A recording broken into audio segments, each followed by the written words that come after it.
حضرت عائشہ صدیقہ رضی اللہ تعالیٰ عنہ فرماتی ہیں میں نے نبی پاک صلی اللہ تعالیٰ علیہ وآلہ وسلم کو مرض وصال تک دیکھا ہے، حضور کے وصال تک، کہ حضور قرآن پاک کی آخری 2 سورتیں پڑھ کے سورت فلق اور ناس اپنے ہاتھوں پہ پھونکتے تھے، پھر جسم پہ ملتے تھے۔ قرآن پاک میں شفا ہے۔ اب تو لوگوں نے دم درود کو اس کو بڑا ہلکا سا کام سمجھ لیا۔ ویسے بھی یہ عاملوں کے ہتھے چڑھ گیا، ملنگوں کے ہتھے چڑھ گیا، کاروبار بن گیا، تجارت بن گئی۔ ورنہ قرآن پاک کی آیات پڑھی جائیں تو حضور نے فرمایا سورہ فاتحہ میں شفا ہے، اس میں کرم ہے۔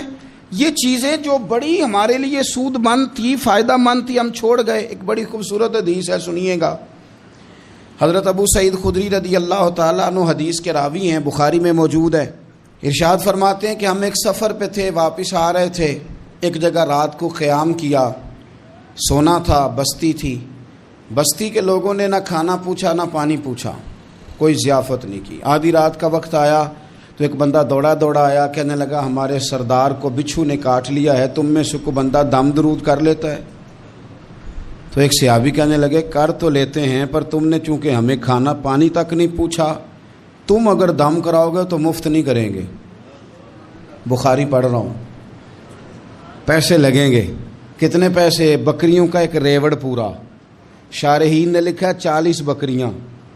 کنے دما دیاں؟ او بھائی اس سے کوئی بندہ جواز نہ لے کہ پیسے لینے جائز ہیں، اس سے جواز نہ حاصل کرے۔ آپ بات کو سمجھیں، پس منظر کیا ہے؟ پانی تک نہیں تم نے پوچھا۔ کچھ لوگوں کا علاج ہوتا ہے، انہوں نے کہا پیسے لیں گے دم کر دیں گے۔ صحابی نے کہا حضرت ابو سعید خدری رضی اللہ تعالیٰ عنہ فرماتے ہیں وہ چونکہ تنگ تھے، بچھو کاٹ گیا، اور سردار کو کہا چل تو صحیح نا۔ وہ صحابی گئے، سورہ فاتحہ پڑھ کے دم کیا، اور حدیث بخاری سے میں آپ کو دکھاؤں گا۔ لوگ کہتے ہیں دم کدھر سے آ گیا؟ بخاری پڑھ رہا ہوں، صحیح بخاری۔ شفا تو اللہ نے دینی ہے نا، رب کریم نے شفا دے دی۔ بکریاں لے لیں، آ گئے جہاں آرام کر رہے تھے اس جگہ۔ صحابہ میں اختلاف ہو گیا، کچھ کہنے لگے بکریاں لینی چاہیے تھی، کچھ کہنے لگے نہیں لینی چاہیے تھی۔